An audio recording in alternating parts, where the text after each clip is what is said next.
Hello everyone, this is part 6 of What If Naruto Ran Away From Home, and I hope you guys enjoy this video and to like, to subscribe, and check out the playlist, to see more comment down below. Now let's start the intro. They call me a god. They call me a god. They call me a god. Kumo's border security was much stricter than Lightning Country's own. A lot stricter. One cannot even begin to describe how incredibly hard it was to infiltrate Kumo no Sato. Meanwhile, Lightning Country could simply be waltzed into and the border patrol wouldn't bat an eye or put up much of a fuss. This was so because Kumo was the richest hidden village on the continent, an undoubted, undisputed statement that dated as far back as the village's founding. This could be seen in the gleaming infrastructures that towered around the city-like village, the good, stable standard of living for the people and the abundance of missions from both the village itself and people from other countries. Another reason for the village's high border security was because Kumo no Sato was the second most technologically developed settlement on the globe, only coming after Snow Country and contesting for a firm second place against Hidden Darkness, an almost equally developed village. There were electric trains zipping around the village and the average Kumo citizen aspired to become an engineer before even considering being a shinobi. Although the number of ninjas weren't by any stretch of the imagination low, they weren't as many as more populous villages like Awagakure. The process to acquire permission into the mountainous, technical village was very difficult and the screening process was grueling. There was a slight exception in the screening process for people coming into the village that exempted them from being too deeply looked into, and this exception was if the entrant had a permanent traveling permission card (PTP) from either Snow Country or Hidden Darkness. A PTP card could also be gotten from Kumo to any of the other two villages, but acquiring it was difficult. A PTP card was a passport that exclusively gave the bearer express though ever so slightly limited permission into and around the three tech nations that an average passport would not allow without intense questioning. The special card was keyed to the bearers so that thieves won't be able to use it, and it had a flat chip inside that contained every single bit of information about the bearer, from distant family to education. Naruto had initially thought of going to Hidden Darkness instead of Kumogakure, seeing as the former was much closer to Demon County and hence closer to his satellite's battery. The charger and the lightning conductors and his cliffside base are so convenient that Naruto refused to fully part with it, but once he inspected the border security during the months he was a full-time bounty hunter in Waterfall, he threw away any hope of infiltrating using any conventional means because Darkness had more shinobi patrolling the borders, despite the small size of the country, and even PTP card holders had to go through intense questioning. He went and inspected Kumo and the situation there was slightly better though not different. Last he went to Snow and that itself was worse than both because the paranoid daimyo of the country had set in place dozens of means to catch infiltrators, so much so that even someone of Naruto's upbringing would find it hard. Kumo was his best option amid a small group of amazingly similar alternatives. Chakra sensors, face scans, fingerprint verification, background checks, dozens of ninja squads ever ready to take down anyone that looked suspicious. Naruto sighed and ran his hand through his dyed dull blonde hair. He made a mental note to revert back to grey blonde when he was done with Kumo. Oh, and to appreciate how computer savvy he was. The boy took his seat in a large, spacious waiting room with eggshell white walls and dark brown carpeting. An air conditioner kept the room cool, in spite of the sweltering heat of the northern continent's weather. The room smelled thinly of calming incense. In the waiting room were 5 other people who had come before him. An old couple, a young couple and a single boy in casual attire. His quick eyes instinctively scanned the room for exits, windows, any crack he could capitalize in his escape if shit hit the fan. He took into account that the walls might be seal reinforced and the shinobi were trained to storm into the room at a moment's notice. At the moment, people coming into the village for that day were few, which was good, meaning that security wasn't on that much high alert and there was relative quietness in the waiting room, except for the irritating buzzing of the young couple. Naruto shot a dark look at him, something they didn't see, and cracked his neck. He wasn't scared. Far from it really. He was the calmest he had been since leaving Demon Country. Naruto was in his element. The runaway was in a dark brown t-shirt easily mistaken for black and black pants that reached over his ankles with black sneakers on his feet. Over his shirt he wore an unzipped dark red coat that had a hoodie flopped back, On both arms of his hoodie there were 3 white racing stripes going down from his shoulders to his wrists. In his pants left pocket was exactly 7,200 Ru, and in his other pocket was a pack of blueberry bubble gum, something the boy wasn't too much a fan of, but it was good for nerves. He wasn't chewing one now though. His black goggles dangled from his neck and his average-sized duffel bag of clothes sat on the chair to his immediate right. Inside, the bag was split into half. On one side were his clothes and his shoes, some scrolls and books, while on the other side were his weapons. A sheathed katana lying on both halves, his combat gloves and boots, 10 tiny drone bombs, a set of explosive, homing kunai and shuriken, his half mask, 2 electric whips, 4 especially small more compacted than normal combat drones, alpha lightning, beta water, gamma fire and alpha wind, 3 tech pads, a roll of ninja wire, 5-inch nails, about 50 poison-tipped senbon, and lastly were stacks upon stacks of Ru. Naruto did the math in his head. He should have about 800,000 Ru inside. More than enough for what he wanted to buy in Kumo. Next, the old couple slowly got up, their bones creaking, and staggered into another room on the opposite side of the entrance.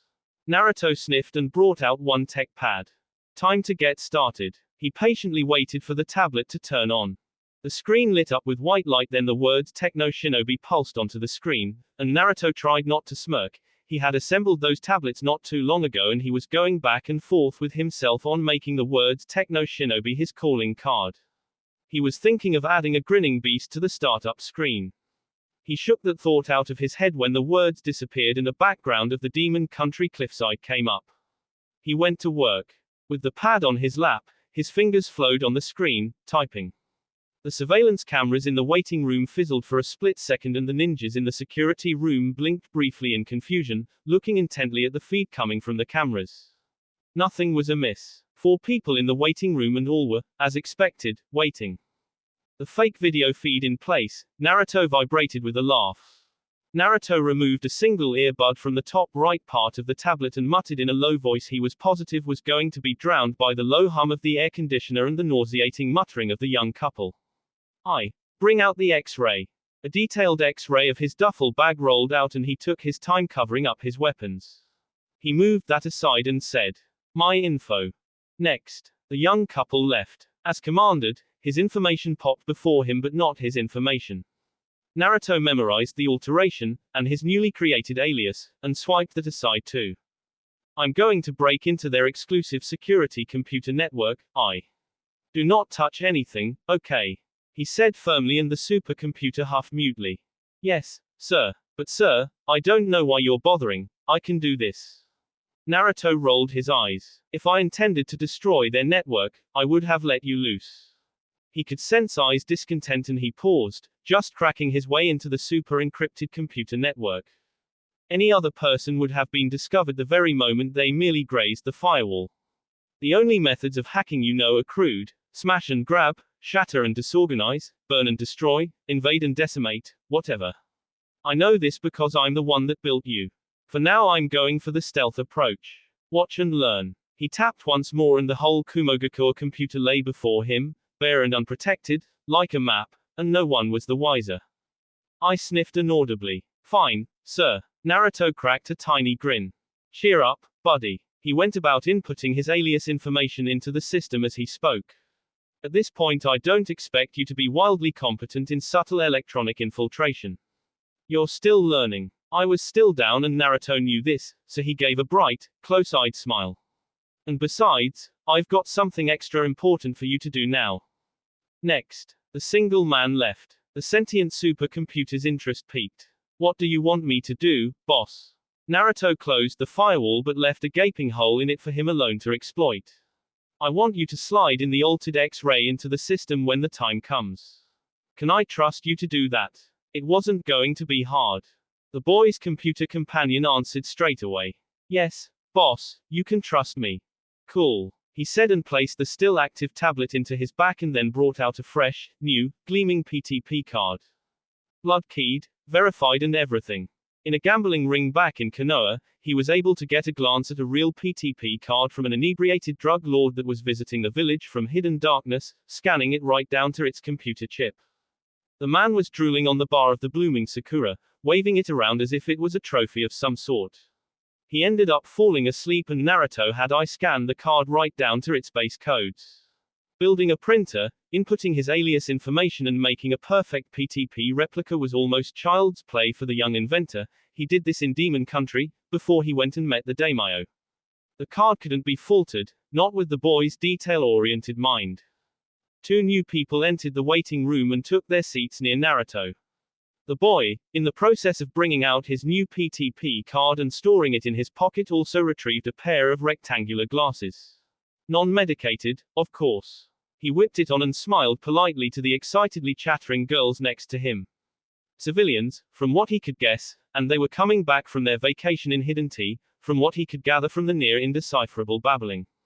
Next, he rose onto his feet and hefted up his duffel bag onto his shoulder, smoothly ambling his way into the adjacent room. Oh. The security officer was bored. Naruto could see that, as he walked through a metal detector, placing his bag on a conveyor belt that sluggishly moved into an X-ray machine. Predictably, the machine didn't catch anything metal on his person or in his bag and he picked it up on the other side of the X-ray machine, faking a grunt as he lifted it to his shoulder. The blonde boy moved with stiff legs towards the desk of the officer and the man's bored black eyes looked up from his computer, content that there wasn't anything threatening in the blonde boy's bag or on his person. So he didn't bother searching him personally. He yawned into his fist and asked, "Passport, please." The boy provided a PTP card and the sleep in the man's eyes cleared up right away. He flagged the boy into a seat, as was protocol whether or not the person planning to enter Kumo had a PTP card or not, and the boy dropped his bag with a huff, sighing into the offered seat on the other side of the desk. The man examined the card and nodded slightly before he slid the computer card into a slot on his computer. The blonde's passport photograph and details came up not too long after. The man compared the image on his screen to the real person and nodded again, satisfied. "Your name is?" he asked, more out of courtesy. "Sue Asayaka." "Full name, please." "Sue Soroshi Asayaka." "Call me Sue." The man raised an eyebrow at that. "Is Asayaka your family name?" "Yes." The boy confirmed with a nod. "Grim soul bright ha," the man smirked. He then admitted, "You have a cool name." The boy visibly brightened, like his surname. "Thank you. What is the purpose of your visit?" "I want to spend the coming winter in Kumo. I heard that the festival of the winter moon is spectacular, so I wanted to see it for myself. The festival was going to take place within next week and it was going to be fun and fanfare all round for people of Kumo and foreigners allowed inside. It was because of the festival that there was an unusual dip in security officials in the snow darkness returnee building and more on the carriage gates, where carriages, carts and people not from snow or darkness entered from, in mass waves, so as to enjoy the upcoming festival. On a usual day, at least 3 offices would screen entrance, now it was only 1. "Do you plan on working during your stay?" "No." The officer checked the info on his screen, which also had the amount in the boy's bank account information, and asked, merely to double check. "Are you sure?" "I have enough saved on me." "If you're sure," he scrolled down, saying, "How old are you?" 16. "And your parents trust you to travel alone?" "I live with my grandparents and yes, they do. The distance between Snow Country and Kumo isn't too much." "Do you have any family in Kumo?" "No. I'm an only child and I don't have any cousins." "Where will you be staying within the duration of your visit?" "In a hotel." "How will you be able to afford a room in the hotel?" "For what I know, a good hotel in Kumo costs no less than 30,000 Ru per night." "I have enough saved up." "How much money do you have on your person?" "Not the one in his supposed account," Naruto guessed. 400,000 Ru. Ah, it finally made sense to the officer. He checked the X-ray image of the bag and saw the money. "Makes sense now. Sorry, you're cleared to enter. I just need your fingerprint." He took out the card from the slot and slid it to Naruto, who pressed his thumb onto the surface. The computer beeped and the man nodded, again. "All right, you're cleared to enter. Enjoy your stay in Kumo." "I will. Thank you." Naruto got up and picked up his bag. The security officer's tired mind turned. He had been sitting down for hours. The bespectacled boy was about to pass him, until he finally took note of the 16-year-old's blaring red eyes. Wait. Naruto paused on his walk past the officer to the door to the older man's left, which led right past the gates of the village. At the moment they were a clusterfuck of noise and activity and into Kumo proper. The man stared at Naruto, recalling another face. Has anyone ever told you, you look familiar? Tsu seemed to get frustrated, and he made it known with a semi-annoyed sigh. Like that Uzumaki brat that ran away from Leaf, right? The man's forehead crinkled, his fingers slowly slipping under his desk to activate an alarm seal. The boy noticed this motion and rolled his eyes. Yeah, exactly. I get that a lot. The officer's hand stopped. It didn't matter a few months ago, and now that he's hot shit I get hassled everywhere I go. You're not him. Uzumaki Naruto. Last I checked I wasn't Uzumaki Naruto. Tsu said, like it was obvious. And even if I was, why do I have a PTP card and why haven't the computers alerted you already? Kumo's network is among the best on the continent. It'll take an act of Kami to trick it. The man slowly smiled and withdrew his hand from the alarm seal. Yeah, you're right. What was I thinking? Sorry about that. That brat is boiling this whole region. Lord Rakage is yelling himself hoarse just to catch that kid. He rubbed his forehead and exhaled. Again, sorry for the disturbance. Don't worry about it. It'll all blow over and life would return back to normal. The man chuckled and leaned back in his chair. I hope so. Have a nice day, officer. You too. As he exited the room to the final door into Kumo, he heard the officer yell, next. Oh oh oh oh oh oh oh oh oh oh oh oh oh. At that moment, Amekage's office. Amekage Tower. Amigakure no Sato. Today was oddly calm. Nagato stood, staring outside the wall window of his office, over the dreary, damp world he had called his home since the day he was born. The sickly man's purple eyes glowed in the dim lighting of his office and his terse frown marred his already lightly wrinkled face, tired not from age but for he had to be in his late 40s, he couldn't really remember any more but from war. Destruction. Death. His soul had lost since vacated his body and now he was a husk of what he used to be, a zombie to his ambition of one true world peace and unity. Yahiko death had been the last straw for him. He didn't acknowledge the door of his office as it opened and Conan emerged from the darkness outside like a pale phantom, blank of emotion or care. Her light brown eyes looked to her childhood friend and stepped aside as Zetsu flowed into the office. The plant creature would have preferred to simply appear in the room, but under the threat of being crushed into oblivion he took the door. The tired Rinnegan holder had his hands to his back and did not turn when Zetsu bowed slightly. Conan flowed to another corner of the room. Her cloak rustled in her almost non-existent movement, her small purple-paned lips remained straight, hidden behind her high-collared Akatsuki robe, and her unseen hand stayed at her side. Nagato almost laughed at how well his friend was hiding her guard. He cracked a smirk when it went up at Obito's entry but didn't seem to take Itachi and Kakazu as much of a threat. Jiraiya had taught them all well. His smirk reflected back to him on the window and it lessened. Kakazu slammed the door into Hiden's face and calmly clicked it locked in spite of the Jashinist's murderous screams. Lord Pain. Nagato grunted in answer, still not turning. Zetsu continued. I have been able to track Naruto's last known position and I have been able to gather evidence on where he is most likely to be at this very moment. The man didn't give any acknowledgement, so he went on. He spent a week in Demon Country, in an eastern cliffside hideout but, even with my best attempts, I have been unable to gain entry into the base. There are these strange metal poles that distort chakra in the air and once I try to pass through my chakra would be, for lack of a better phrase, turned off.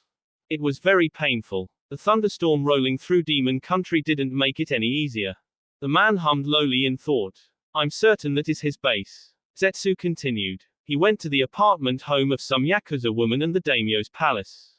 I can only suspect that he coerced the daimyo into silence because no one has admitted to seeing Uzumaki Naruto in the country. I was then able to follow him to Hokori town in Wind Country. He had some business with the fat trader. I was unable to follow him any further. I think he caught my scent because he took off into the sky. Kakazu snorted but didn't interrupt. He found it hard to believe, no matter how many times Itachi, Zetsu and Tobi told him, that a kid could fly. He somehow found his way past Kumo border security. That was a feat upon itself. Zetsu didn't speak anymore, it was Itachi's turn. He is much stronger than I last saw him. Miraculously enough. And last time I saw him he killed Sasori and Deidara, injured Suminazuka and forced Kuromaru to retire. If we launch a full-scale attack on him in Kumo, not only will there be resistance from the village but we will all die if Naruto has anything to say about it. The boy made it awfully clear how he didn't mind wiping out their S-rank organization if they stood in his way. Our best bet is to tire him out before we go in for the kill. He will send his robots once he has sensed us, but I'm sure we can dispatch of them quickly. Collecting tailed beasts had been halted. Killing the brat that reduced their number by 3 was their priority, according to Toby Madara. Naruto could no longer be seen as a potential partner. He was a risk. He was dangerous. I informed Orochimaru of Naruto's current location and he, or she, Itachi wasn't too sure anymore. Is on his way to Kumo with my mother, Mikoto Uchiha. Mikoto the Red Hellspawn. Death's daughter. Kushina Uzumaki's best friend. Obito felt goosebumps run up his arm. Kushina was the powerhouse Kunoichi and everyone feared her for it, while Mikoto was the more subtle in her fear-inducing murder methods. She was a kind woman, to some she deemed her friends, but she was a walking nightmare to people she disliked. Mikoto had gotten the moniker Red Hellspawn from those that witnessed her frenzied battle against an entire squadron of Kiri ninjas. She was later called Death's Daughter when she had been found sitting on a mountain of corpses, drenched in blood and panting shallowly. The image of his mother sitting on dead bodies, clenching her tanto in her right hand and her sharingan whirring angrily in her sockets, was what scarred Itachi for life. If Mikoto Uchiha alone couldn't capture Naruto, or at the very least tire him out, then they should all have to re-evaluate Uzumaki Naruto again. Kakazu, Hiden, Toby and Itachi, follow them. Make sure he dies. They nodded. He hadn't turned. Conan, you will be back up, but I do not want you facing him while the others are. The female S-rank nodded with a small shrug. They were about to make their way out, but stopped when Nagato spoke again. And Itachi, he looked over his shoulder, his powerful Rinnegan eyes pulsing with barely stifled wrath. All of you, it would be better if you killed yourselves instead of returning back here without that boy's head. If you run, if you hide, I will find you. He turned back to the world outside. Leave. The night before, with Kushina, Mikoto and Orochimaru. Konohagakure no Sato. Orochimaru scratched her chin. It seems your chakra core is too large for even medicine to suppress. The red-haired woman pouted, for once in her life disappointed that she was so strong, but the snake woman's attention turned to Mikoto. You on the other hand. King Bolt Superstore. Kumogakure no Sato. Naruto wasted no time. His bespectacled eyes looked up and down the aisle, rolling a shopping trolley half full of items behind him. He skidded to a stop and backtracked a few steps, squinting his eyes at a coil of copper wire hanging from a stand. He tossed the wire into his cart and, after much mental debate, threw in 3 more wires. His black sneakers squeaked on the clean, tiled floor and the wheels of the trolley barely made a sound as it moved at the boy's hurried speed. His lips screwed to the side as he stared at a small canister of gas, dropping one into his trolley and skirting his way around to the other aisle. He looked up at the sign hanging above the aisle, similar to other signs hanging over other aisles, and went in when the sign said the aisle contained torchlight batteries. He dumped a few packs into his trolley and went on, shuffling into an aisle further away from the entrance, and he let go of his trolley, which kept rolling behind him as he walked on with clipped steps, and he quickly clambered up a waiting ladder and brought down a box of light bulbs, keeping them in the trolley and hurrying down again. His trolley still following, gradually slowing down. Aluminium foil, sticky tape, nails, screws, a hammer, a mallet, 7 satellite dishes top of the line, a transistor radio, a large box of black clay and 3 large magnifying lenses. Naruto rummaged into his hoodie and removed a piece of paper, scanning the list for anything he missed. He muttered and rechecked his cart, ticking off the items one after the other. A dark-skinned girl in a bright yellow and white shirt and black pants approached him with a gracious smile. Naruto flicked his eyes up from his list at her greeting. Hello. Hi. She fingered her name tag. My name is Cassie, is there anything you need that you haven't found?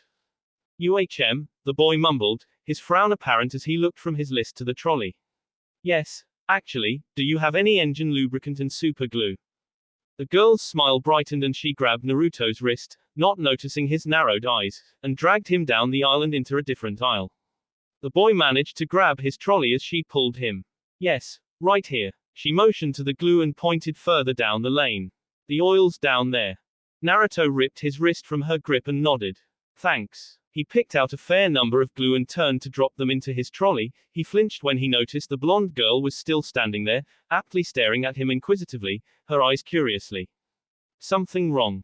She grinned and pointed at his trolley, stating, "You want to build a magnet." He found a wry smirk slinking up his face. He dropped the glue and pushed his cart up the lane to the lubricant. The girl seemed affronted that he had ignored her. "A big magnet," she said, hurrying up to him and leaning in to look at his face. "A huge magnet. What's your point?" She looked visibly impressed at how cool he was keeping himself at being found out. "Not even the Kumo TV station has this big of a magnet." The boy grabbed the oil, picking 2 more, just in case, and threw them into his brimming trolley. "Still don't know what you're trying to say." She huffed and went after him as he pushed his purchases towards the counter. "Why do you need a magnet this big? How and where are you going to build it that no one will find out? When do you think you'll finish? I don't see how that's any of your business." He smiled widely at her and turned to face the cashier, who was going through his procurements, curiously eyeing Cassie and the fair-skinned boy. "I'm just saying, you look really young. Too young to want to build this kind of magnet. Looks can be deceiving." That could not be any more true. Since he had stepped foot in Kumo, he had programmed the surveillance cameras to not record his movements, rendering him digitally invisible. "I'm 16 by the way. Do you go to Kumo College?" she asked, almost eager. She was 15 herself and he was just about taller than her, something that cemented his age in her mind. "I'm a freshman there. I'm from Snow, graduated last year." If she could get any more excited she would explode. "Already? I thought you were a ninja." He definitely had that vibe about it. "That'll be 96,000 Ru, sir." The cashier droned and Naruto looked through his hoodie for his wallet, pulling it out and taking out a card. Bank of Lightning. He gave the man at the register and lifted up the large leather bags his purchases were in and set them into his trolley. As he swiped the card, the boy waited. "My dad runs a guest house close by. We serve breakfast, lunch and dinner and we charge more reasonably than any hotel. Service is excellent, I swear." Naruto looked at her, waiting for her to get to what she really wanted to say. She brought out a crinkled flyer of the guest house from her pants pocket and gave it to him, scribbling her number on it with a blue ink pen. "Call me if you get lost." He reluctantly took the flyer and folded it, pushing it into his hoodie. "I could use some pointers with my homework. I'd like it a lot if you came by and helped." She bowed deeply after she finished. I whirred from the goggles around Naruto's neck. He pushed up his not medicated glasses. "Sure. I don't mind. What's your homework on?" She scratched the side of her nose and laughed uncertainly. "Magnets." The smile returned and the girl felt her cheeks redden as amusement danced in his soul-shredding red eyes. "From what you were saying I thought you were an expert." Cassie laughed again, an awkward sound that made even the utterly bored cashier cringe into himself. "Ha ha ha, yeah, so funny. Oof. I'll be there in the evening," he said, collecting his fake bank card and pocketing it. The girl beamed at him, still in place, and the boy lifted his right hand into a fist, holding it out to her. Last time she grabbed him, he just barely stopped himself from lopping her head off her shoulders. She realized what he wanted to do and she bumped his fist. His mind jumped over why a girl as young as her had a job and why she needed to have another job. He spun around and pushed the trolley out, where he would have to call a carriage to take it as far up to the Tengen mountain range of northern Kumo as possible. Later. She made finger guns and clumsily, again, tried to play it cool as she shot him playfully. He didn't see it and she slapped her forehead for trying. She glared daggers at the sniggering cashier. "Shut the hell up, Takida." Oh. Outside the store, Naruto was in a predicament. As soon as the see-through automatic doors slid shut behind him, his ears twitched when he heard a quiet sucking sound before him, about 50 meters ahead of him. The air twisted within itself and the boy eyed the vortex suspiciously, readying himself for the battle he knew was to come. Suddenly, and without warning to the dozens of spectators going about their business on the street, Naruto pushed his cart forward and threw open his hoodie. A pair of metal gloves zoomed out and lifted the trolley up into the air. "Hurry." He breathed out, as if to himself and leaned to the side when a shinobi-sandaled foot seemingly appeared out of thin air from behind him. The gloves took off to the mountain range. The world moved sluggishly before the boy's burning red eyes. Snake. He smelt snake. He smelt Orochimaru. He bent back under the overhead kick, falling into a crab and flipping back onto his feet, tumbling into a roll under a savage elbow from yet another person. This one he couldn't smell at all. He hopped back onto his feet and skipped backwards, narrowing his eyes at his two attackers. His glasses fell in the process of avoiding the last attacker. The alarms in his head and from the village blared. He saw the mad Sanin lick her lips perversely, slithering towards him with dark, evil intent eyes. The other was a Kunoichi in common ninja gear, no sign on her person of the village she was from, his eyes made to look up at her face, but a pair of kunai slid out from his sleeves, crossing them before his chest when a lethally sharp tanto dove for the space between his ribs under his heart.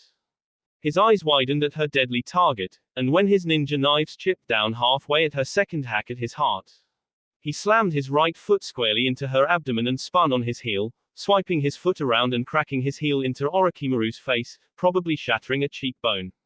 The woman flopped onto the ground, as if she was boneless, and hissed possessively at Naruto, her mouth open with a gaping growl, showing her rows and rows of killer fangs. Naruto threw the knives down at the woman when she made to rise back up again. They thunked into the ground by her head and he leaped back again, his arms crossed over his face as he ordered I. Boom. Boom. The pressure of the explosion threw the street into disarray, shaking the ground to its very core and scattering earth about. The boy winced as the arms of his hoodie singed slightly and he landed on the ground with a hard thud, having to hit support himself with his hands.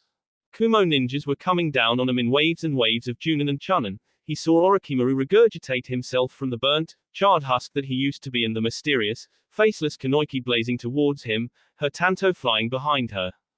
He saw her mask. He spat out a curse. I activate my boots. His plain black sneakers trembled. It elongated over his ankles and stopped. The soles rippled and changed to red. Then silver plates crackled up under his pants and stopped under his knees. White-hot energy shortly buzzed madly under his feet and the boy took a stance, staring at the woman shooting towards him. He brought his right foot down. The world stopped. Everyone within a mile radius felt their feet leave the ground, going up not more than a foot. The hunter too floated off the ground, mildly surprised at the display, and grunted more out of amazement than anything else when the boy, once again, planted a firm boot into her unprotected stomach. The sheer speed he used to cut the distance between them and the tremendous strength he used to crack into her abs was somewhat rattling. Nothing hurt, actually, but she gave him points for trying. He was certainly better than he was in Konoha, that's for sure. Her back smacked into the ground and that shook the earth again, sending unstable people onto the floor yet again. Destabilizer. He breathed out. Nothing. His eyes widened. Mikoto grinned under her mask. Not gonna work, Naru honey. Fuck. Language. She grabbed his ankle and twisted, bringing him down to the ground. She wrapped her legs around his torso, throwing her tanto away in the process, and both of her hands grabbed his left boot. She yanked and the boot stayed on his foot. Come on baby, don't be stub gar. Electricity surged from the boots and in her distraction a fist cracked into the back of her head, casting her off Naruto. The boy scrambled to his feet, out of breath. He felt a chill run up his spine and shook his head, his eyes blurry at the surge of memories flooding into his head. White energy blasted from under his feet and he hovered off the ground. He blinked multiple times, trying his best to deny the identity of the masked hunter ninja. He took off into the sky and Orochimaru, finally done observing, melted into the ground. Mikoto stopped writhing in agony and breathed out, mildly frustrated, and got up. She picked up her tanto and, as the Kumo ninjas were falling down on her, she disappeared in a kamui. Cassie, and all those in the safety of the superstore, gawked at the display of all three combatants. Who is that guy? Naruto crash-landed in Kumo's almost barren upper north region, which was the closest to the deserted Azushio Island. There was a mountain range that separated the cloud village from the sea and miles of ankle-height grass showed that the technologically advanced village was not totally affected by the electrical revolution. He panted with his hands on his knees and groaned when the smell of snake wafted past his nose. The bright side was that he couldn't sense either of them. His phobia tied in with their strength, and since he couldn't sense their chakra, their strength, then he wasn't in too much of a risk of crumbling into a mess of hysteria. He snapped on his goggles and looked around, searching for any sign of the Sannin. Destabilizer. Naruto roared, his voice cracking as he bent backwards under a roundhouse kick, swept his leg to trip his opponent but had to flip backwards onto his hands when the lady reared her leg back to step on his former attack. He flicked his left foot forward, still standing on his hands, and used the red soul to block a Tanto strike. I, reluctant, answered. Target cannot be identified. Naruto hissed as sparks exploded from his foot meeting the Tanto and his hands fell out from under him after the woman sent her own leg sweep but the tech genius went into a roll, giving himself some distance. What do you mean you can't identify her? She's right there. He stopped, finally fully observing the woman with his goggles, and cursed. No chakra core. No brain activity. No body heat. No pulse. It was like he was being attacked by a faceless corpse. Naruto knew better. Despite the hunter ninja mask adorning her face, a scary depiction of the Shinigami's face, saw-toothed mouth and gaping, wide, soulless eyes that flashed with the red glow of the Kunoichi's Mangekyo Sharingan, Naruto knew exactly who he was fighting. Mikoto twirled her Tanto in her right hand and stared at her target with an impassive gaze, angling her head to the side when the boy lowered himself into a crouch, placing his bare right hand on the ground and his left tapping the ankle of his left boot. Orochimaru, not wearing a mask, emerged from the ground to the Uchiha's side and licked her black-painted lips. Memories flashed behind his eyes, of a wild Uchiha screaming into completion alongside a red-haired Uzumaki. Both smiled motherly at him, softness radiating in their eyes, in spite of the tormented gaze that returned to them. I shocked him back into reality. Naruto bared his teeth and snarled. Give me any one of my gloves, I don't care if you've found a good hiding place. Already ahead of you, boss. Naruto held up his fist, using the back of his hands to bat aside a punch to his head, shifting his head aside from a two-fingered poke to his forehead and guarding his face from another blow with his forearms. Orochimaru teamed happily that her target was capable enough to block her attacks when she was going at Junin strength. He came at her with his right fist, straight and true, and she saw the feint as plain as day, diverting the right fist attack over her shoulder, ducking the follow-up left elbow, flowing each attack with the ease of a trained warrior. What she didn't see was the heel kick to the small of her neck. Dark blue fire blasted from his foot, scorching the woman, and the foot met with a wet thud. Orochimaru's face smashed into the grassy ground, her head burned beyond recognition. Naruto stood over her face down, prone form. Mikoto ran to her temporary partner, blade at the ready. She heard a loud whirring sound and Naruto's right computer glove rocketed to its master. Naruto closed his right fist and pulled back, gritting his teeth powerfully and he roared. The bellow traveled far and wide, and his right fist carved as if coming for a right hook, the glove fastened itself to his hand and glowed red, looking more like a comet shooting down to Earth from space. His pointer and middle finger jutted out as he continued the path of fiery, burning destruction downward. His fingers jammed into the back of Orochimaru's neck and sunk in. He pulled back and hopped away, using his right forearm to block her Tanto. How was that? Vital nerve point successfully shut down. Well done, boss. Naruto was only half listening, focusing a majority of his attention on his so-called biological mother. Orochimaru underestimating him, again, was going to be her death. He had taken a shot in the dark and forcefully recalled a lesson he had with Mikoto on the 7 main tenketsu and how puncturing one would spell the end of all movement. I have sensed 6 chakra cores, I trailed off when it noticed that Naruto wasn't paying much mind. He was angry. His hair stood up, like a wolf with its hackles raised in agitation, and his eyes were madly deranged, teeth clenched strongly and body incredibly tense. I will summon your drones. Shush. I'm trying to focus. Naruto grumbled. The taijutsu match started off slow, each fighter testing the limits of the other, and gradually picked up speed. Power levels rumbled through the air and each attack, block or counter came with a resulting shockwave of air. Mikoto cracked her right fist across the insane boy's face, followed up with her right elbow and keeping the now dazed boy upright with a left knee into his side. Her left fist bounced on his forehead and he grabbed it with his gloved right hand before she could pull back, grinning at her with the look of a demented, wild animal. He yanked her towards him and broke his forehead into hers, rocking her whole world with a ground-shaking headbutt. Her mask broke and clattered to the ground, but she didn't notice much. Naruto, still gripping her hand, drilled 2 blows to her lower abdomen and dragged her over his body, whizzing a jarring uppercut to her chin and slamming her into the ground with a judo flip. Her legs instinctively sprang upwards, her ankles wrapped around his neck and subsequently flipped him onto the ground as well. He managed to get his feet under him after her toss and twisted around so that he stood over her again, still holding her hand, and his gloves flared with dark purple fire. Fire exploded from his protected hand, and before she knew it, her whole left arm had turned to ash right before her very eyes. Fire manipulation, hellfire, Naruto muttered, out of breath. Blood streamed down from his nose and the left corner of his mouth. He blinked, feeling his adrenaline levels going down. He didn't register Mikoto's screams, muffled between her tightly clamped teeth. This was not how she envisioned fight. How the hell did he get this strong? She blinked away the haze and her eyes bugged out when the red-palmed glove shot down to her face, burning with purple fire. The grass sizzled on contact and Naruto panted tiredly when the woman left in a kamui, reappearing behind him. He whirled around and she grabbed his neck with her right hand, her only hand left, pushed past the agony of her missing arm, and pulled him close to her face. Her Sharingan morphed, evolved past the Mangekyo stage.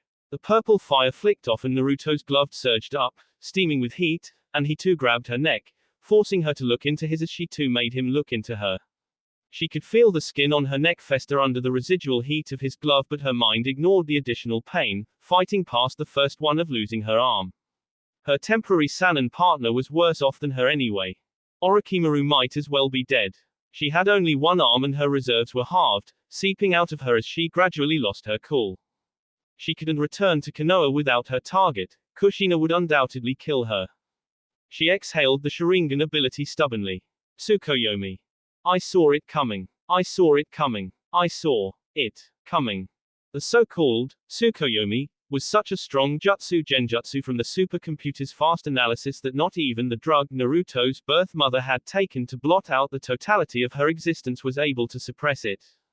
The power was immense, that much was true, and I didn't lie to itself that it had the power to effectively block out the illusion, especially since it was coming at its master with the strength and speed of a snow country bullet train.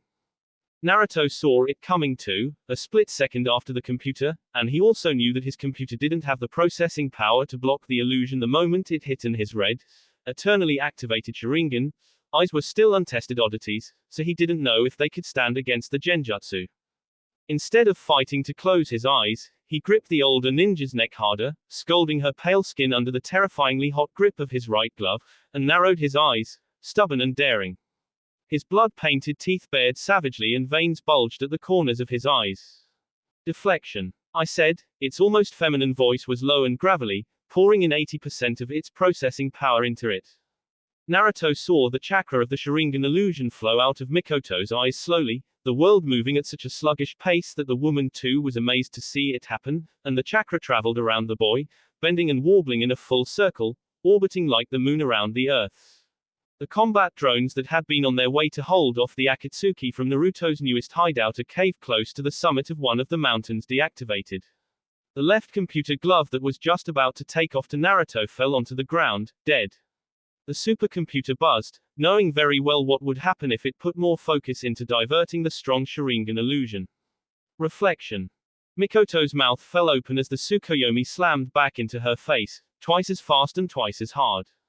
Illusions weren't meant to physically harm. The Uchiha was thrown back, her feet lifting off the ground and blood streaming out of her mouth and nose, and she bounced off the grassy ground. Her eyes reverted back to normal, rolled far into the back of her head, and her skin paled even more than usual.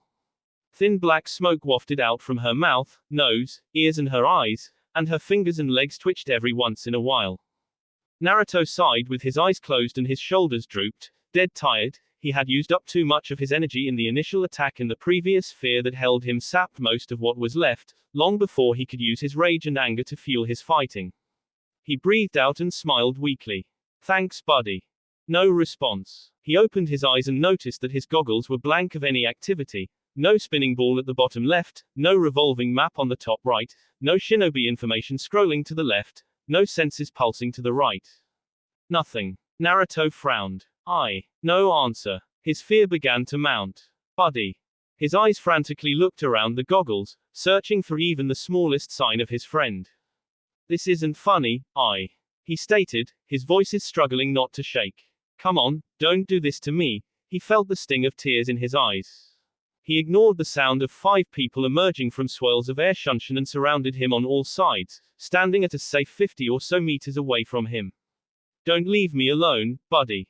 With his friend, his only real friend, Naruto had the strength to take on the whole world. His didn't realize he was freely crying. His vision blurred with the hot tears and a large lump blocked his throat, making him hiccup. He slowly, reluctantly, pushed up his goggles to his forehead and slumped onto his knees. What a sight, Toby thought with a small smirk, a 13-year-old boy with yet 2 more incapacitated S-ranks lying before and behind him. Orochimaru on her face with her arms to his sides and her legs together, unconscious and unable to move because Naruto had blown out her main tenketsu, turning off her chakra. Mikoto lying spread eagle on her back, staring with unseeing eyes at what only she could see, also unconscious. Naruto's eyes looked at the ground, unseeing and uncaring that he was about to attack again. He could smell the smoke from his goggles and correctly summarized that the wires and chips that gave Ai its life and sentience were burnt beyond fathomable hope. If by some miracle he escaped from there with his life and he found a way to repair his goggles, he couldn't be certain that Ai would return the way it was before, if at all. They watched as he exhaled sharply and got his left foot under him, placing his hands on his knee and pushing himself to his feet with a quiet grunt. He rolled his shoulders and cracked his fists. He winced at 3 sharp pains from his right arm. He wheezed and clenched his eyes in pain, a dislocated shoulder, compound fractured ulna and a multiple fractured humerus. The only thing holding his arm together was his glove and the segmented silver plating. Shutting down Orochimaru's system with such power on his part had done this to him. He hacked and spat to his side, wincing again at the blood, stealing his eyes. He looked right at Kakazu, stood was far ahead of him and looking on with mildly entertained mint green eyes, and lifted his hands up. He beckoned them to come. Well, come on then, let's get this over with. He closed his fists and held them under his eyes, vaguely like a defensive kickboxing stance. Itachi spoke before the bounty hunter could accept the invitation. Naruto, think rationally. Your arm is broken, you don't have reinforcements and the chances of Kumo ninjas finding us are slim. I'm guessing your friend, I was it, isn't answering you too, so no tech enhancements. It was disconcerting to see his mother in such a sorry state after the Tsukuyomi had been rebounded, but he pushed that from his mind. Stand down and accept your fate. I promise, your death will be swift. Naruto's shoulder vibrated and he cracked a small grin, a bloody little thing that sent precautionary warnings into Kakazu, Itachi and Tobi's minds. Shows what you know. He rubbed the back of his hand over his eyes, cleaning away the tears, and barked. His senses informed him of the female flying above him with angelic wings made out of paper. The woman looked down at him with a plain look, as emotionless as ever, even as he said in a discontent voice. I'm getting bored. Are you 5 going to stand there all day or what? Come at me. I've had enough of this bullshit. Uzumaki fuck running his fugly little asshole mouth. Hidden roared and raced to Naruto, spinning his scythe over his head. He separated weapon and threw the tri-pronged scythe at the insolent pest, connected back to a portion of the staff by a chain. Naruto turned to Hidden, visibly unimpressed. The inventor's chakra flared and flowed through his glove and boots. Secondary power source activated. The boy whacked the scythe away, grabbing the chain and dragging the mad priest to him. The speed rattled the Jashinist to the core as he flew headlong towards the boy. What the fuck? Naruto's palm bubbled with white light, far different than the one he used to fly, and he fired it once. Once. Naruto stepped aside as the now headless and bodiless priest whizzed past him like a broken mannequin. His feet touched onto the ground, running a few wobbly steps before he flopped forward, crumpling onto his knees and skidding on the ground. The only body parts he had, his legs spasmed, and Naruto cast only a narrow-eyed glare over his shoulder at it. He held up his right glove, palm up, and they noticeably became more cautious. Plasma beam. He whispered, and the ominous white mist floated on his palm, looking both liquid and gas. It frothed with controlled rage, and the boy slowly turned a dark gaze to Itachi. Naruto's plasma beam attack was a combination of all the affinities in Naruto's chakra: water, fire and wind, and funneling it through tight cords and wires, superheated at impossible temperatures and expelled from his gloves or his boots. The attack very well burnt at a molecular level. Hidden wasn't going to be getting up any time soon. Toby face palmed and moaned tiredly. Of course. For this one too, he couldn't sense the boy's chakra. They were reduced from 4 to 3, all because of Hiden's lack of patience and tact. Don't you fucking underestimate me. Naruto growled, bending down into his fighting style and snorting from his nose like a bull, rearing to gore his target with his horns. They heard a sharp whistling sound and Kakazu was the second to pelt towards Naruto, a blur of speed and chakra. Naruto leaped to the incoming man, caught his unsheathed katana, and a quick spurt of plasma carried him over a volley of fire the man had poured from his mouth, swiftly landing behind him and slashing at the man's turned back. The green-eyed bounty hunter erected a wall of earth, as any competent and experienced ninja would, and the now plasma-coated samurai weapon cut through the raised barrier like a knife through butter. The boy hopped through the opening, clenching the knife with his right hand alone while his left carved through the air, cracking the man clean across his face. Naruto grumbled briefly when the ninja crumbled into clods of earth. Hi. He swung his right foot at the person, his straight kick flying right through the speaker and the boy felt a short spurt of fear ripple through him. Ghost. Then his rational mind tore that idea into pieces, bringing his focus back to the intangible person. He wore an orange mask that swirled from the middle to the edges, and only the right eye hole held a spinning red Sharingan in its socket. The man slid away from the leg after the boy brought his initial attacking foot down and pivoted on it with a roundhouse kick. He scampered away when a plasma beam screamed at him, throwing about light and temporarily blinding him. The disintegrating ray tore through the grassy earth after the happily skipping masked man, and Naruto only stopped to slap away a poke to his neck from Itachi, sliding under another poke, this one for his throat, and avoiding a mad grab for his face. Toby's name is Toby, the masked man said, popping before Naruto and avoiding a rising knee to his chin by tilting his head back, skipping from a flat-footed kick to his chest and a downward right elbow with a happy giggle. Naruto has been a bad boy and Lord Leader wants us to kill you.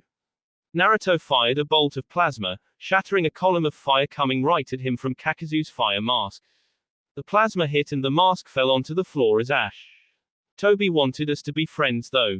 Naruto would have been Toby's bestest friend in the whole entire world. Naruto rolled backwards, feeling a small annoyed twitch on his forehead, and dug his right gloved fingers into the soil, muttering. Earth manipulation, quicksand. Kakazu, who had been bellowing in Naruto's direction, enraged by the loss of his mask, fell into the soupy earth suddenly. Naruto removed his hand, the ground hardening back again, and fired a blast of plasma at the trapped bounty hunter but grumbled again when all he got was another earth clone. Destabilizer would have been great right about now. Neat trick. What did you call it? Quicksand, right. Look what I can do. Toby flashed through a set of hand seals and called. Earth release, grand mudslide jutsu. The earth rose high into the air like a twisted tidal wave and Naruto's eyes immediately searched for the snake woman and his so-called birth mother.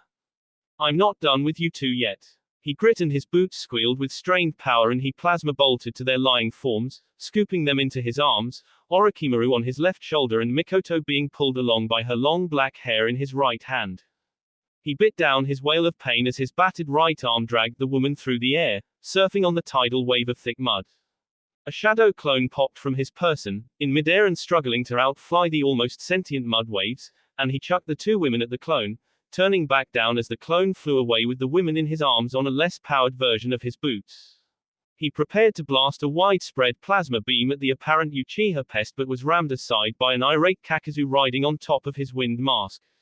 The boy managed to stabilize himself, only to be smashed aside again by a watery mud arm rising from Toby's jutsu.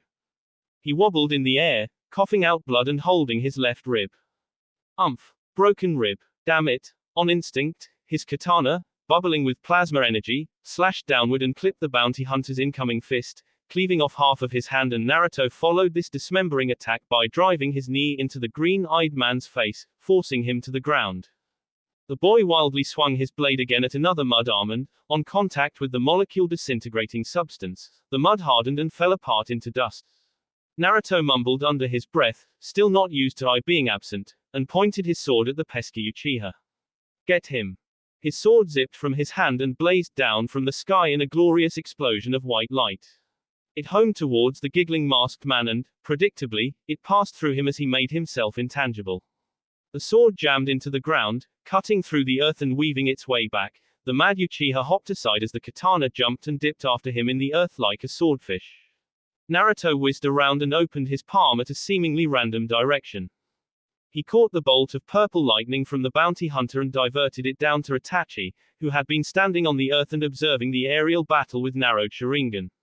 A red skeletal chest appeared around him, but the boy saw something as the lightning jutsu clattered against the Susanoo. Itachi's eyes closed fractionally more. The boy wanted to slap his head in frustration. Itachi and Toby were Uchiha. Another reason I need he thought. He waved his right before him and said, "Wind and fire manipulation, false phoenix king of the sky." Hot air poured through his glove, mixing with even more swelteringly hot fire, and Naruto closed his fist, firing the white-hot wind bird at the flying bounty hunting.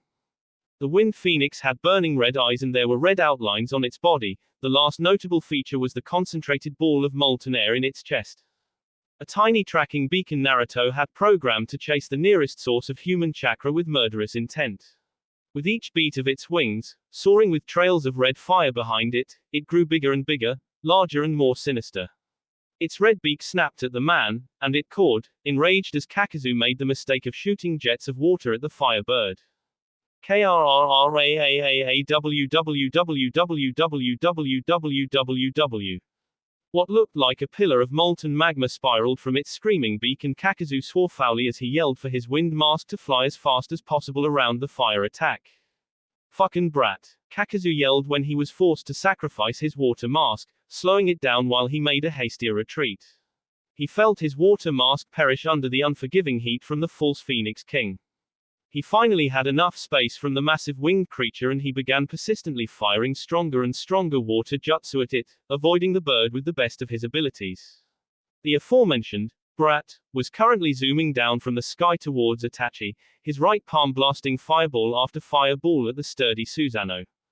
The ribcage gave way as he crash-landed onto the ground, his feet hitting the ground with enough force to shake the whole landscape, and his right fist clenched, shortly digging into the ground to steady him as he sped into a dash for Itachi, who looked at him with barely sad Sharingan eyes. The boy baseball slid on one knee from a grab at his neck, leaving behind a few small black pellets and leaping as far away as possible, plugging his ears. Itachi's eyes widened at another non-chakra-based attack. His red Susanoo spun around him again, pushing the pellets away. They popped loudly with blinding lights, muted by the Susanoo and distance, and his eyebrows furrowed in confusion.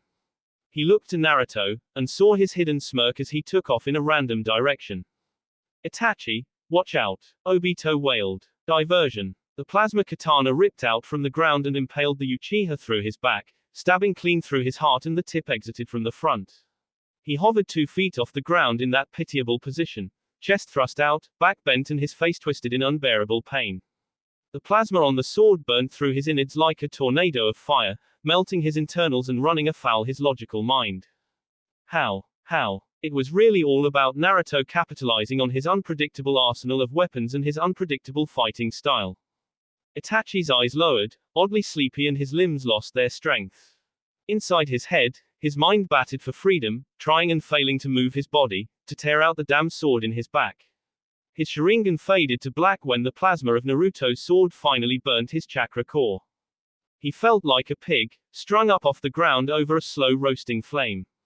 The sword did not drop Itachi until it sensed no heartbeat, an absence of brainwaves, and a gradual decline in body heat. Another S rank, taken down by the Ranaway.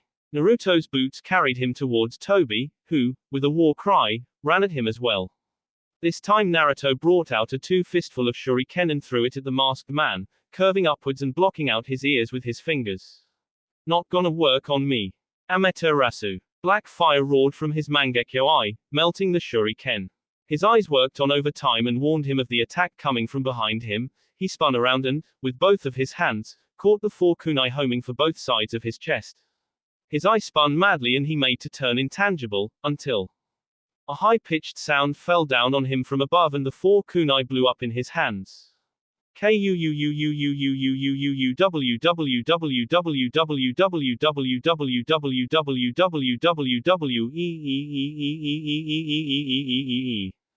sound was enough to bring the armless man down to his knees. Blood poured from his eyes and nose, and his eyes throbbed in pain as well. He frantically spun them to teleport him away, to retreat, but they failed him. Felt his chakra flee from him and the door to his reserves slammed shut on him. It wasn't as specific as Naruto's chakra destabilizer, but the sound of his sonic wail would have to do for now. Naruto's wail came from his glove. It was the general sound people's chakra reacted badly to, closing up and leaving them without it, basically stranded. The sound needed to be pre-charged up and used as soon as it was ready, and the charging time was roughly 10 minutes. The boy mercilessly turned up the sound as he descended down from the sky. Toby's ears popped. His eye popped. His rapidly beating banged in his ribcage before it too blew open. He felt the sound stop and his chakra slowly return to him, but he also felt a pair of hands grab his head from behind, one on his chin and the other on the top of his head. Stop. Naruto twisted. Crack. The boy let go of the S-rank's head and watched with grim satisfaction as he slumped forward.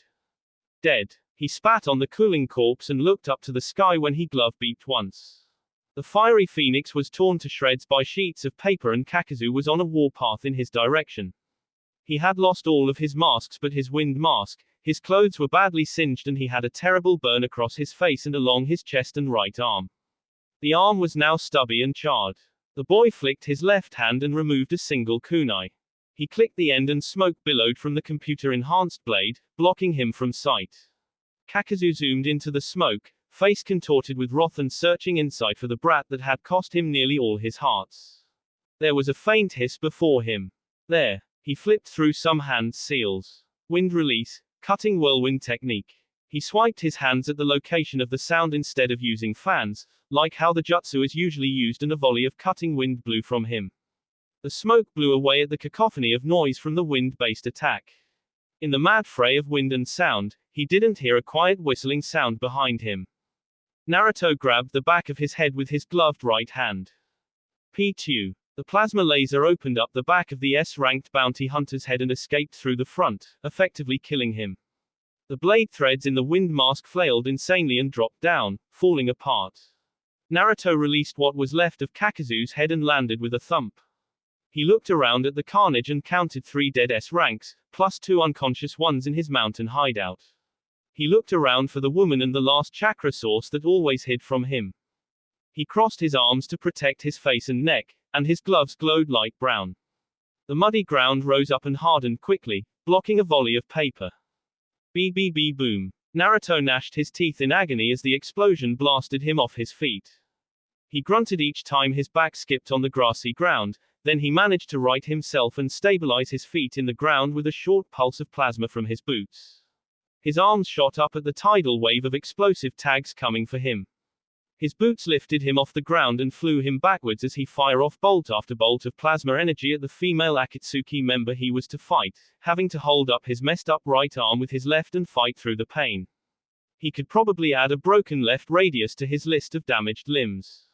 His red eyes searched for a plan on how to deal with a woman that apparently had the ability to control explosive tags.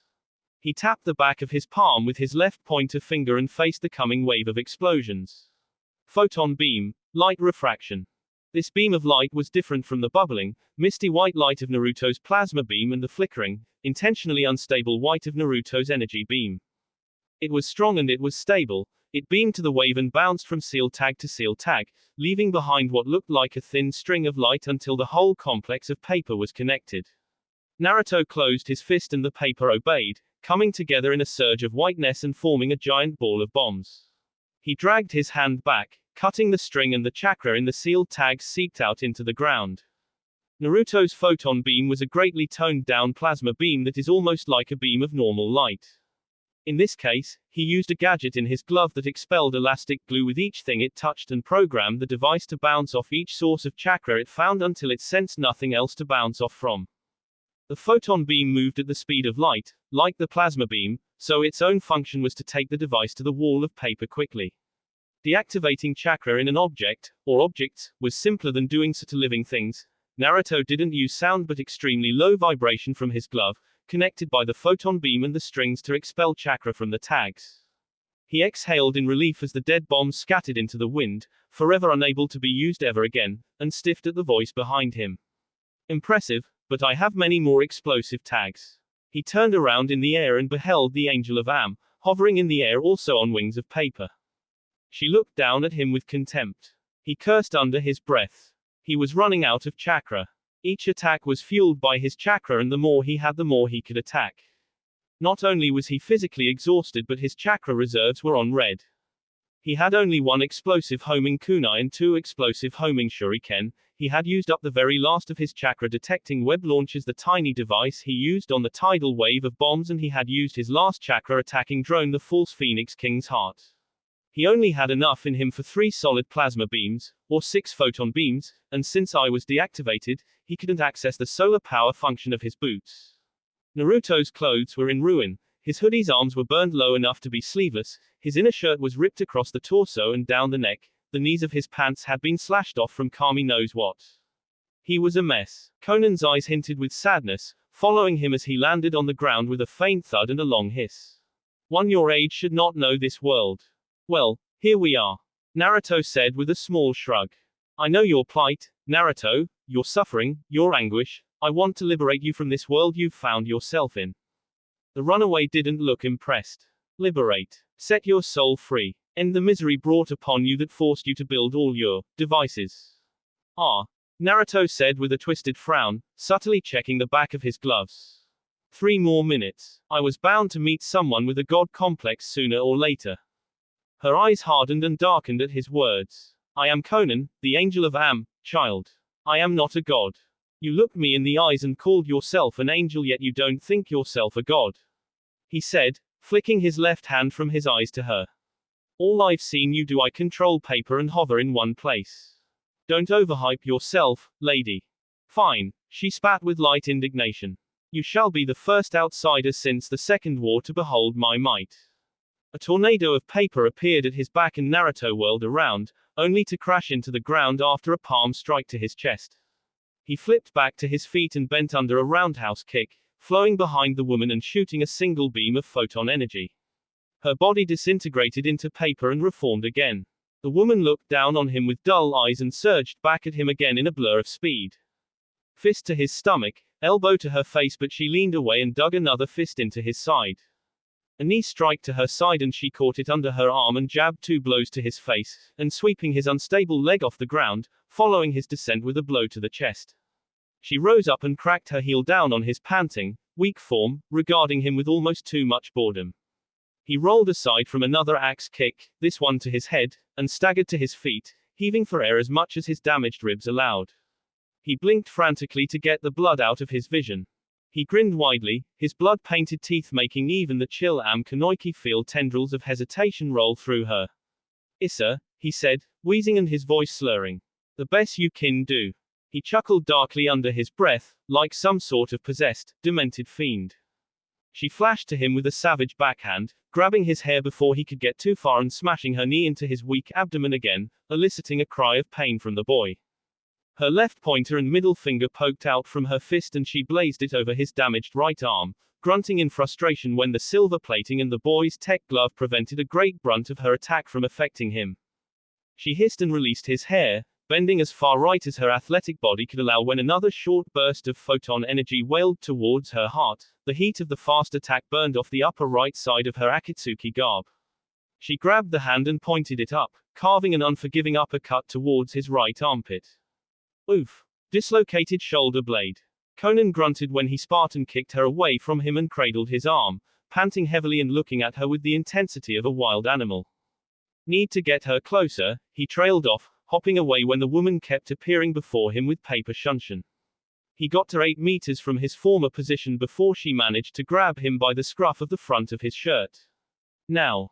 Cooey. The gradual crescendo of the sound screamed at the woman and she made to flee but was held in place by Naruto's left hand while his right, the one emitting the chakra-canceling sound, held her neck, far too close to her face, and thus her ears. She flashed high into the air but he was there with her, stubbornly holding her and gritting his teeth at his own pain in sustaining the painful sound.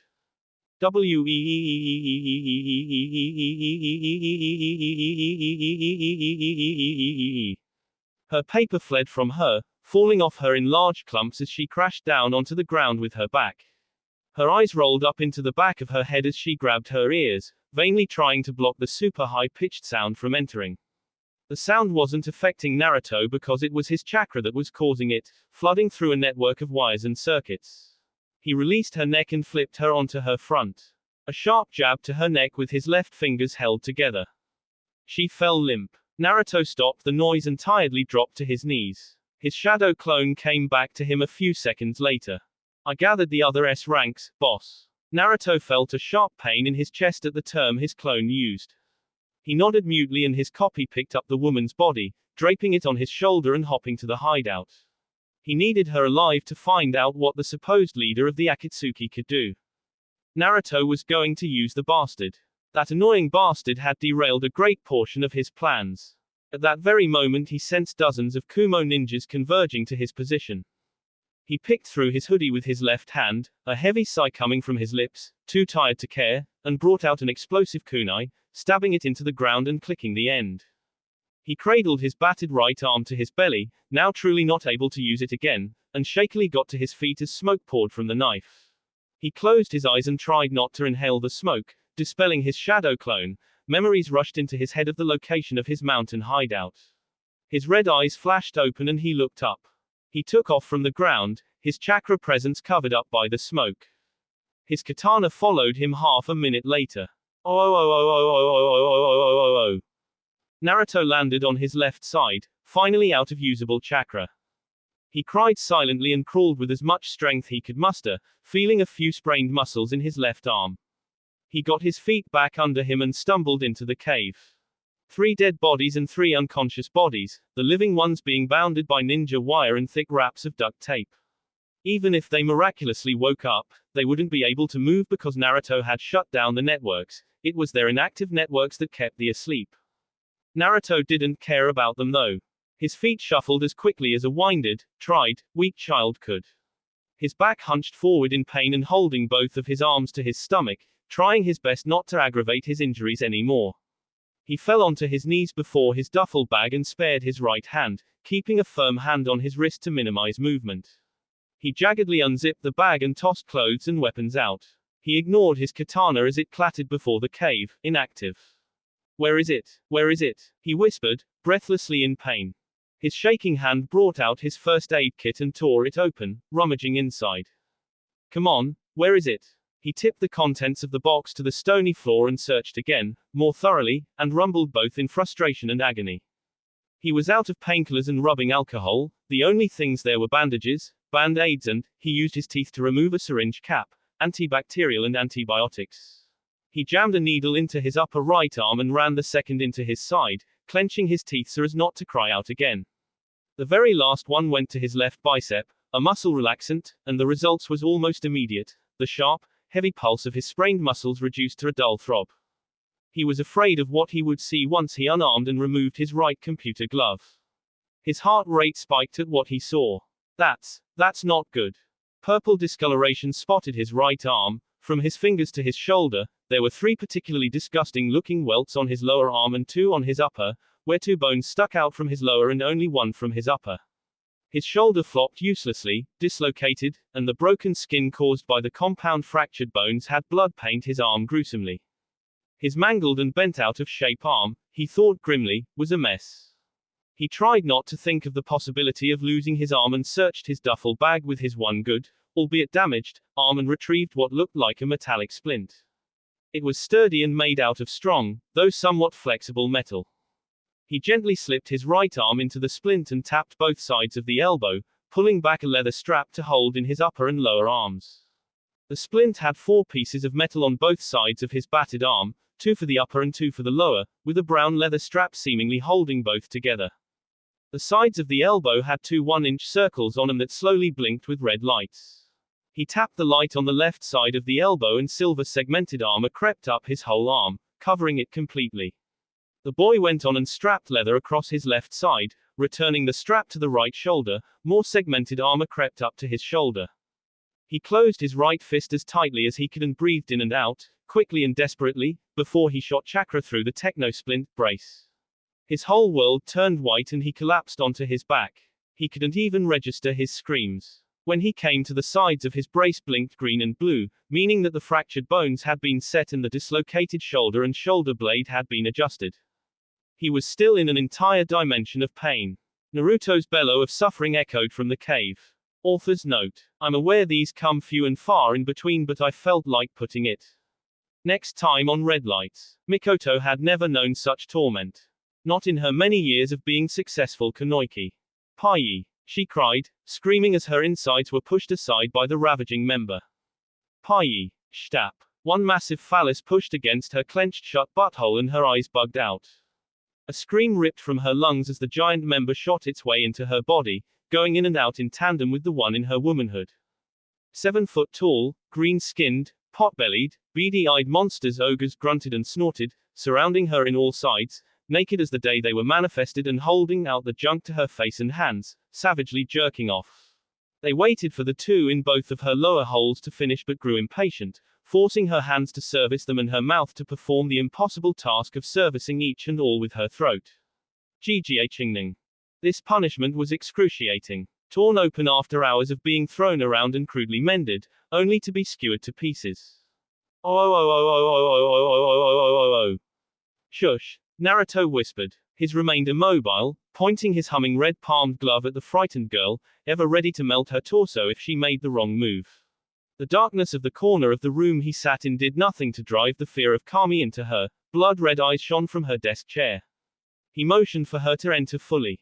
Shut the door, Cassie. Oh. Dark Rinnegan eyes stared at the boys turned back with unhidden disdain. The waves crashed and smashed into the shores of his cliffside hideout. Pain didn't see his serene smile as he watched the landscape of water thrash and smash against the rocks, never truly able to reach him. The thunderstorm had subsided to a low, almost casual drizzle. The view was nice. Where is Conan? The Deva path asked, the other paths standing to its side. After a charged silence, Naruto said, somewhere relatively safe. He tossed the Akatsuki ring over his shoulder. The corpse caught the tiny object. Naruto had also taken the privilege of nullifying all the seals on her person, so no tracking seal could find her. I want us to talk, Nagato. The boy looked over his shoulder with a secret smile. About Conan's safety. That will be it for this video. If you want more, comment down below, like, subscribe. And see you guys later.